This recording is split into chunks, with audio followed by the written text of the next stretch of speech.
Welcome to PBP.FM, brought to you by Pushbutton Podcasts, your go-to resource for grabbing attention, building awareness, and creating authority in your marketplace. I'm Richard Matthews, your host and guide through the wonderful world of podcasting as a driver of business. Here, we teach how to use a multimedia podcast as the cornerstone of your omnipresent content marketing strategy.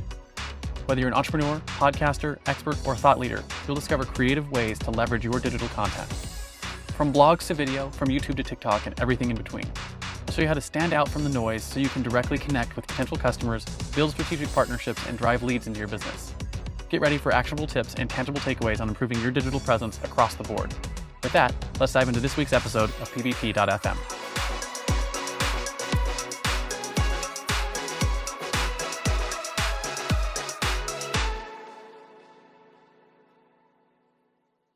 The last one is myths and truths. And so myths and truths are really common. There's things that people believe about your area of expertise that are wrong and that you can change those. And when you shift someone's belief on how something actually is, it's another play for that authority. And so again, an example of this in the podcast space, one of the myths, I'll give you two of them. One of the myths is that there's only one type of podcast, right? And that everyone should run that type of podcast. And that the media style podcast we've talked about in a few episodes. And the truth is that there's two different types of podcasts. There's a media podcast and a strategic influence podcast, which is what we run this show about, teach people about that. The other myth is that your viewership, like the number of people who listen to your podcast, is what directly impacts your podcast's return on investment. So you're going to put in time, you're going to put in effort, you're going to put in money. Maybe if you hire someone like Pushbutton Podcast, you hire staff to help you produce your content, you're going to have some sort of investment into creating this type of content strategy for your business.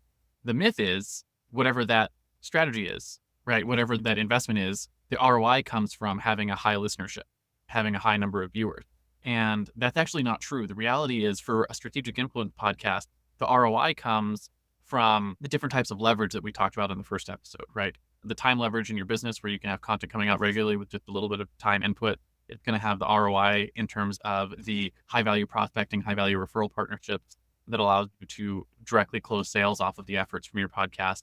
And it's going to have the ROI that comes from the buyer's journey leverage, where you start creating content that helps people move through the buyer's journey because they see you in their newsfeed all the time, right? There's Kevin talking about marketing automation again. There's Kevin talking about those things in his business again. There's Kevin talking about those things again. And they're like, okay, I need to hire someone.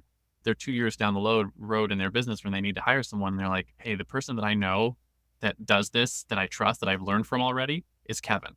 And so that's where the leverage actually comes from, is it comes from what that content does for your lead and sales pipeline, not the number of views that you have. What's interesting to me is my podcast, we've grown our business to $500,000 a year in monthly recurring revenue already. And I have maybe 200 people who watch my show. It's not a huge number of people. I also don't care because none of the people who buy from me watch my podcast. That's not the way it works. And so it's more of that omnipresence that we're creating that really has the impact on your bottom line and gives me the speaking engagement and the joint venture partnerships and the referral partnerships that have really driven my business have all come from that omnipresence and the networking that came from the podcast. Does that make sense? Yeah, 100%. And over time, my channel was just a little over 1,100 people at its max subscribers. It wasn't really the subscribers most of the time that were the ones that were calling me. It was somebody said, oh, I know this guy on YouTube who's doing what you're talking about. Like my subscribers became referrers rather than actual purchasers because the people who were watching the stuff I was creating, which again was very technical, were probably never going to pay me to do it for them. They wanted to do it themselves. They wanted to learn how to. But the second somebody asked, do you know somebody who can do that? My name came up and I'd get the email or they'd hit my website. Yeah, absolutely. That's actually how we get a lot of our business to Pushbutton Podcast too, is because we're putting the content out all the time. And the people that we teach, they're going to do it themselves. And that's fine. And it's the ones who go, yep, I don't have the time to do that. I need someone to do that for me. That's the business that we get. Yeah. And I need somebody I know knows how to do it. And what ends up happening is you've proven you know how to do it because you've shown other people how to do it. Yeah, absolutely. So that is our first little document. You can download this again below the episode and you can just use this thing as is. But what I actually do is I create a Google spreadsheet, look like this. I'm not sure if you guys can see this little squad. I don't see your Google sheet right now, but I see your, there, nice. There we go, popped up. So this Google sheet has a couple of tabs on it, and we have areas. This is where you can put your areas of expertise. And so we'll get through this in just a second. We got a 10 commandments one where we have topic and some areas. We put some notes on there, FAQs, with some little drop downs. You can mark them as FAQs or SAQs. Same thing with limiting, empowering beliefs, and then myths and truths. And so I use this because then you can just come back in and add new things to it anytime you want. And we've only got about 20 minutes here. So it generally takes about 40 minutes to go through this whole thing to do it with all 4 topics or all 5 categories. But we'll pick a couple of them, probably the 10 commandments, maybe the SAQs, and really go through those and show Yeah, you how you can take them from ideas to like fully fleshed out like headline for your podcast. And then the next episode, we're going to come back. We're going to take one of these topics and show you how to do a recording outline, so you know how to record with it. nice. So here's the hard part. Do you think we can define a area of expertise that we want for your show? I know the word that popped into your head was marketing automation. And So I think though my area of expertise is going to be system or Linux administration, and it's going to be the area of expertise mostly Linux administration. Linux administration for this Um, county. and then yeah, so and then marketing, automation, and integration are part of that, but big Yeah, part is it's like like a subtopic. yeah, So Linux administration, marketing automation, integration, stuff like that. You can come in here. I got clients that come in and be like, "Hey, we actually practice like 4 different areas of law, right? 50% of our stuff is in this area, and 30% is in this area, and 10% is there, and 5% in this area, right? And you can just keep track of that. Like, hey, here's the areas of things that we want to keep track of. And the way that you might use that is if you're in here in the 10 commandments, you might just put in the area that it is. And you can see like, hey, I've got 15 in Linux administration, but like only 1 in marketing automation, right? You can go back and you can see right, in your list. exactly. Yeah, that makes sense. So it makes sense and just gives you an area to keep track of those things. So what I want to start with here, I know you've had some time to think about this a little bit, but if we're going to talk about the 10 commandments, what are the 10 commandments of your systems admin stuff? So so the first commandment is going to be security first. I want you to always be thinking, am I implementing strong passwords? Am I using a firewall? Am I following the principle of least privilege? So that principle is just like, am I logged in at the lowest level user that can do this? Because one of the things that happens for especially newer or junior admins is they'll do everything with super admin. Yeah. And that's just a bad practice. There's lots of softwares that'll punish you later for that. So that would be the first one. Like thou shalt make security your leading principle. Uh, Security, your leading principle.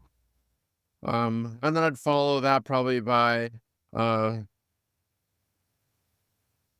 the only thing that saves is backup.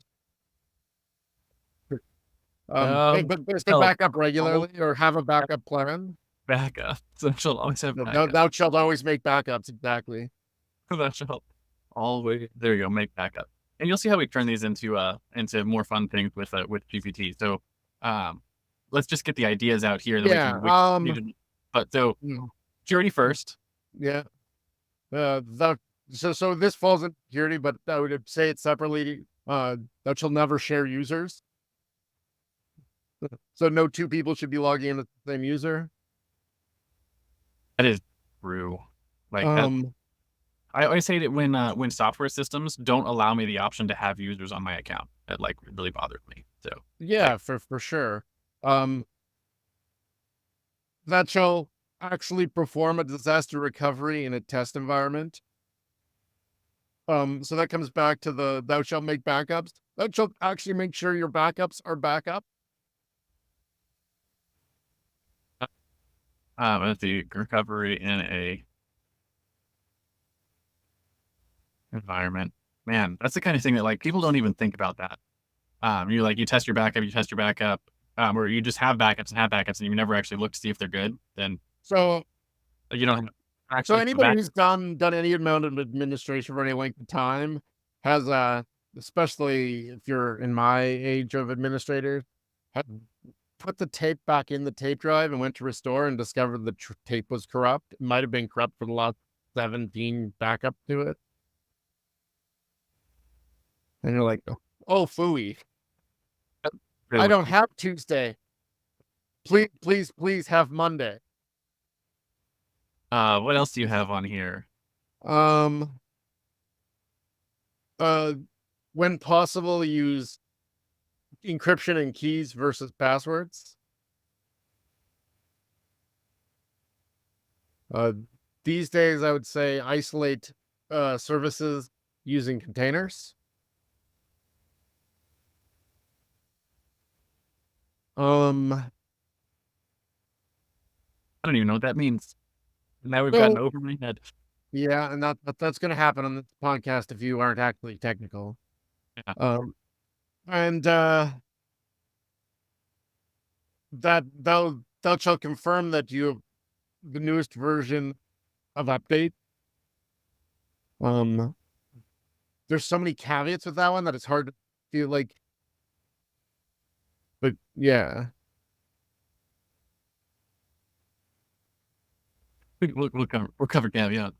Oh yeah, then that's from and then thou shalt log and monitor.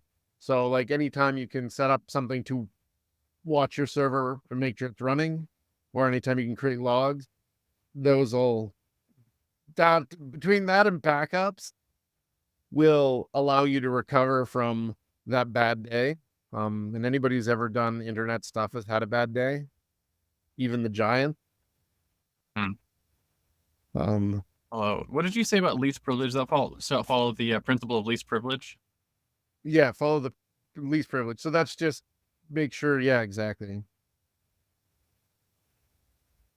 And so the least privilege is just use the lowest level user you can to complete the task, right? If you can install it as Richard, don't log in as administrator to install List level.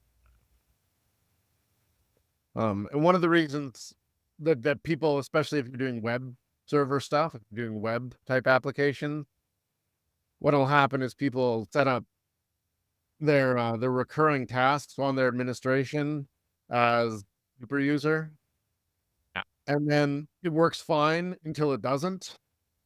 And because you're running it as a super user, all the permissions of files created and things created will be super user. And sometimes that'll mean your web server can no longer talk to the files you're trying to share. And your server will break. And all you had to do was actually say, I'm going to log in as my web server instead, which doesn't have all that access, and have it run these automations or these.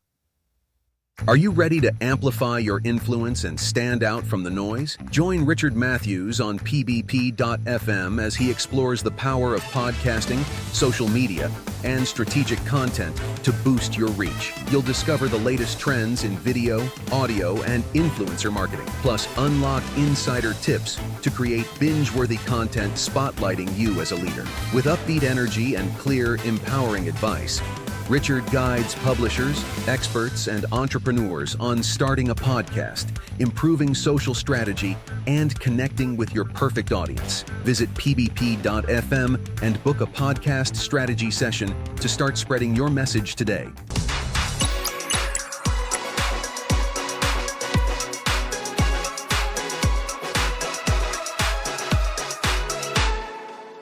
So what I want to do from here, we got 9 of them. I want to show you for a couple of things. Because this is really useful to know. AI has really sort of taken the world by storm over the last couple of, the last year. And a lot of people don't really know how to use it because they try to ask AI to create. And AI is really bad at create. But one of the things that AI is really good at is structure. And humans are really good at creating. So if you can do the creation part, which is what you and I just did here, so we did some creation on here's some original ideas that we want.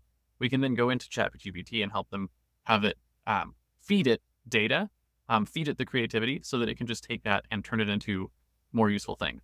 So here's how I like to do this. I'll come into ChatGPT. You can do this with Claude. You can do this with GPT. You can do this with Bard. You can do this with any of these AI tools. I'm using GPT because I happen to have a paid account for it. But wait, what we're going to do is we're going to come in here and we're going to give it some a set of instructions. You'll see I've got a whole bunch of these along the side that are all content planning.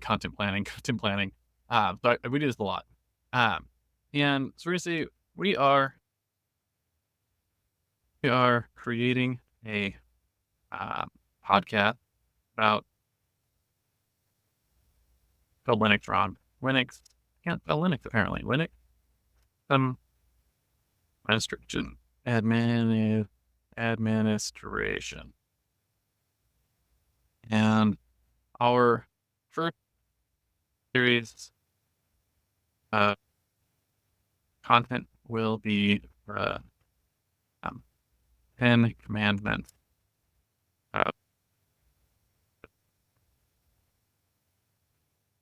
I'll explain what I mean by that. Right? The idea of the 10 commandments is to help us define the ideal customer. One, followed all of these rules all the time, they would be a way.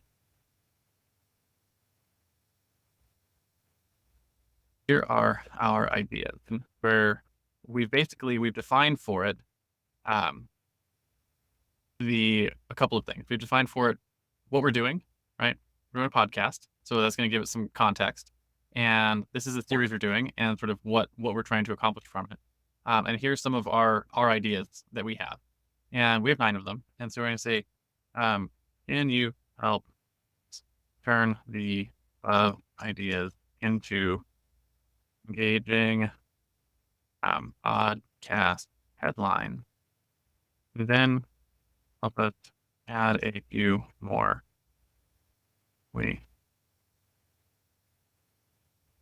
And so that's where the whole idea that you can get it to create for you. You can have it create some stuff if you've given it a lot of instruction and direction on how to create, right? And watch what it does here. This is generally, you get really good results from this, or we will here in just a second, as soon as it's done thinking about it. I'm looking at what you typed. I think thou is just THOU, not, I think he's just said thou. Certain it will, it'll figure you out anyways, and go for it. So here we go. Securing the kingdom. Make security your beacon. Explore why security should always be the forefront principle in systems admin. Learn practical ways to enhance security measures. The backup Bible, salvation and systems admin. That was good. Lone Rangers. I like that one a lot, actually. That's the one that my eyes immediately gravitated to. Lone Rangers, the perils of shared users. Test the waters, mastering disaster recovery, key to the kingdom, embrace encryption over passwords, contain the chaos, service isolation with containers, the latest and greatest navigating new versions, eyes and ears, the art of logging and monitoring, less is more, the principle of least privilege, and documentation devotion, the Bible of best practices. And then it gave us some additional topics. I added the additional topic, the documentation devotion. I actually love that one. I think it's great.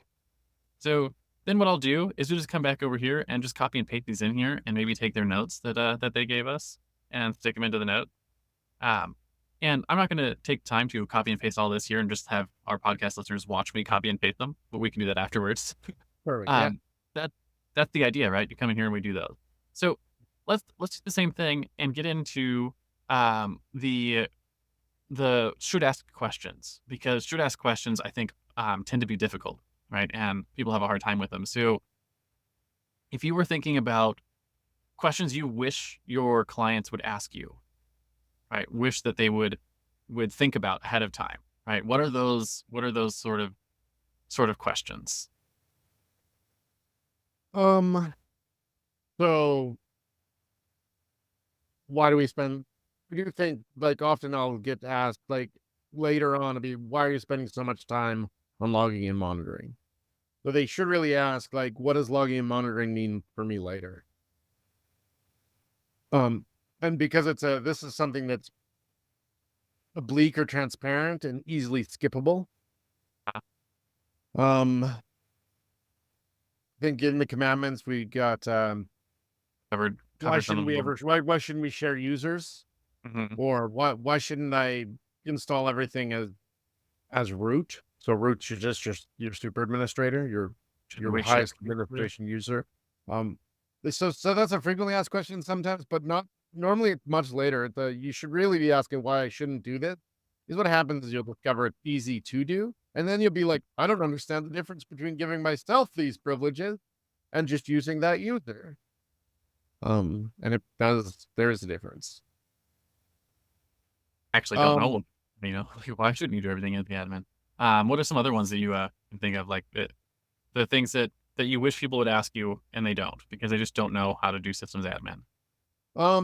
So I think people should ask, especially if you're hiring someone, do you test your backups and actually do a proper recovery where you make it actually work and see that somebody could actually use it afterward?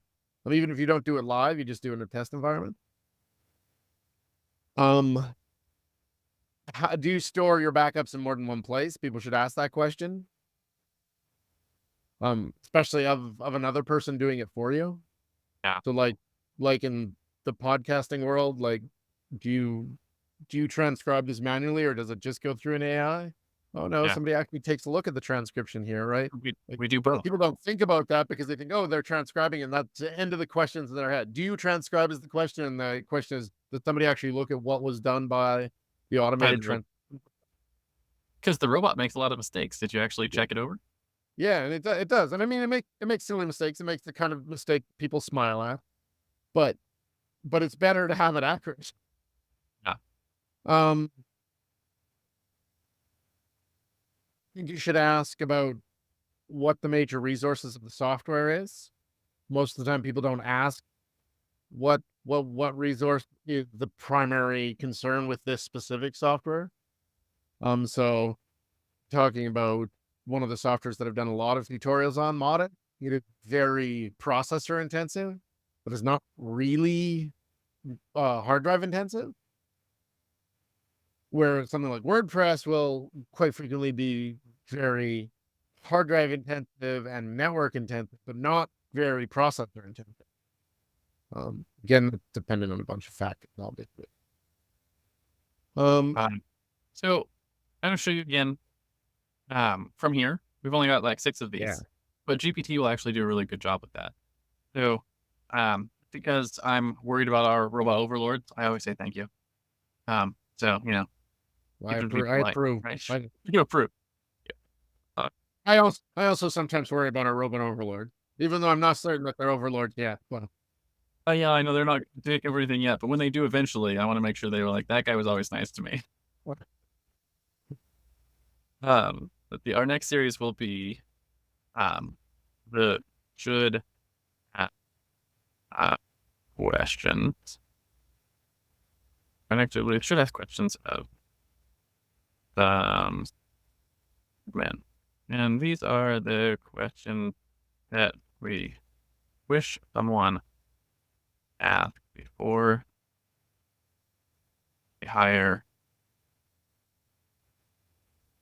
systems admin, but don't know to. They aren't in the field. Our ideas, and you'll notice I'm not spending a lot of time making sure I get my all the grammar and spelling correct because it does a really good job doing that for you. I'm always impressed by all of the AIs I use for that. Yeah. And we do the same thing here, and also help us do pin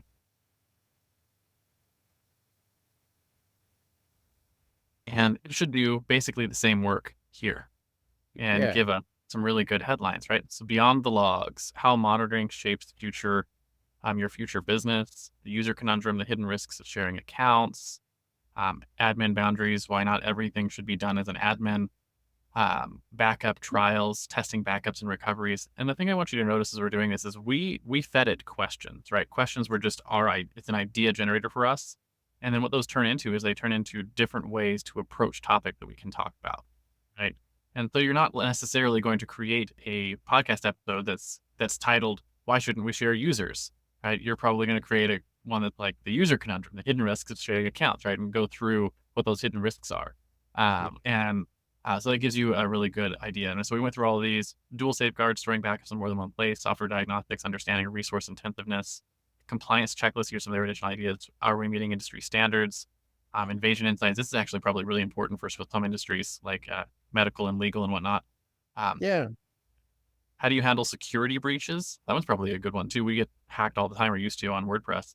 Disaster blueprint. What's your disaster recovery plan? Future-proof framework. How will the system scale with business growth? That was probably really good too. I always wonder that, like, if when we go from, we've got 13 people, when we have 26 people on our team, is everything going to explode? How do we make sure that it still works? So that's Well, part of that question as to what resource specific software you're using, because yeah, that'll dictate how expensive it is, whether you should maybe host locally or host it on in the cloud. Like on a whole, a lot of the time we talk about hosting stuff in the cloud all the time. Um, and Amazon, I mean, they tighten the screws on this in a funny way. When you start and you're small and you have no traffic, they'll basically give you servers. yeah. And then as you Um, get older, it's as really soon as you get to the yeah, point where you're actually big enough that you're probably making okay money, they will cost you your left foot. yeah.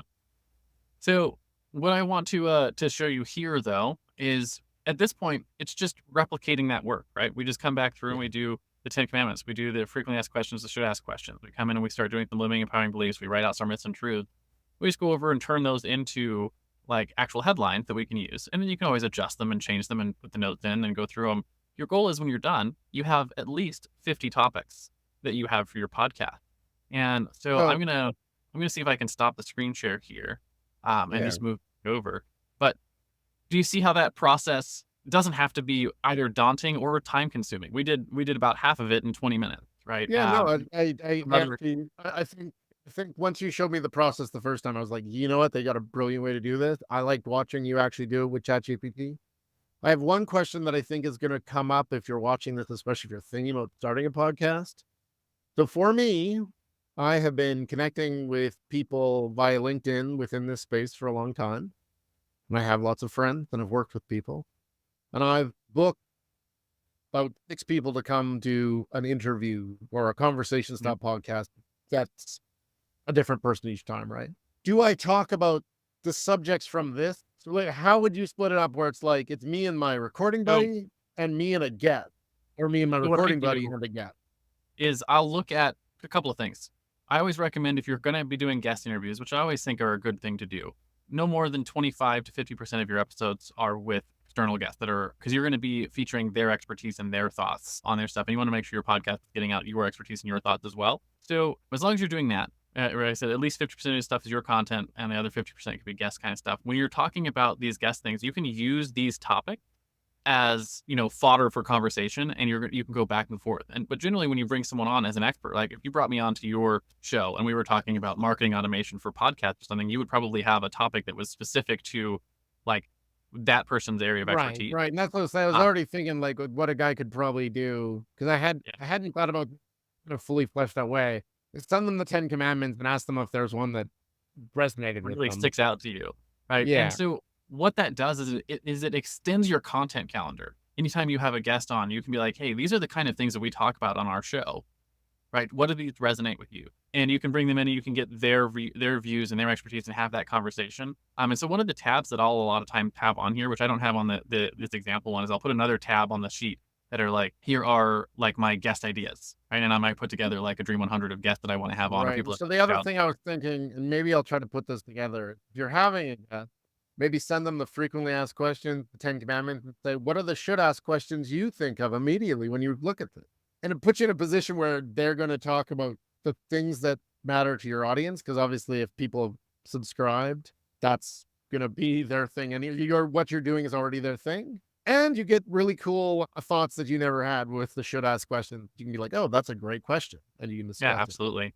So lots So, of really good ways you can do that. And so that gives you hopefully a really good understanding of how to do this. We just sort of walk through the process. There'll be links yeah. below this episode to see all those things. We're going to come back on the next episode and we're going to take one of those topics and we're going to do a little content outline to show you how you can then have a recording outline when you sit down and want to record either with yourself or with your recording buddy, or even if you're going to do it with a guest, how you can do a recording outline with a guest. So that should be a Perfect. lot of fun. Again, thank you so much for coming on today, Kevin, and doing these with us. Hopefully that was educational for you. I always find that Yeah, super fun. no, it was awesome. It was very educational. I like watching you do the prompt, and I'm excited to really start producing some content on my own channel. And I'm excited to just keep coming back and talking podcasting every day. I've been listening to podcasts. I've been reading about podcasts because I was already in the content creation space because I knew where I wanted to go with what I'm already doing. And so like Push Button Podcast was the perfect fit for me when I found it. And I love the way you guys do stuff. It's really my thing. So I'm glad to be here, Richard. Very much. And it's fun to talk with you and do this stuff. And I learned to look forward to seeing you on our next episode. We'll get into to content outlining, and then we got a whole series of stuff coming up over the next few months. So we'll have a lot of good content, and you'll just get to see us do this live, right? This is exactly what you should be doing with your podcast. You'll see us get better. You'll see this content get better. You'll see everything just get better over time. You just have to start, and that's what we're doing. Perfect. Thanks for joining us this week on pbp.fm. Make sure to visit our website, pbp.fm, where you can subscribe to the show on Apple Podcasts, Spotify, or via RSS so you'll never miss a show. While you're at it, if you found value in the show, we'd appreciate a rating on Apple Podcasts. Or if you'd simply tell a friend about the show, that would help us out too. And if you'd like to get help building an omnipresent content marketing strategy with a podcast and you want help, you might want to book a podcast strategy session with us at pbp.fm.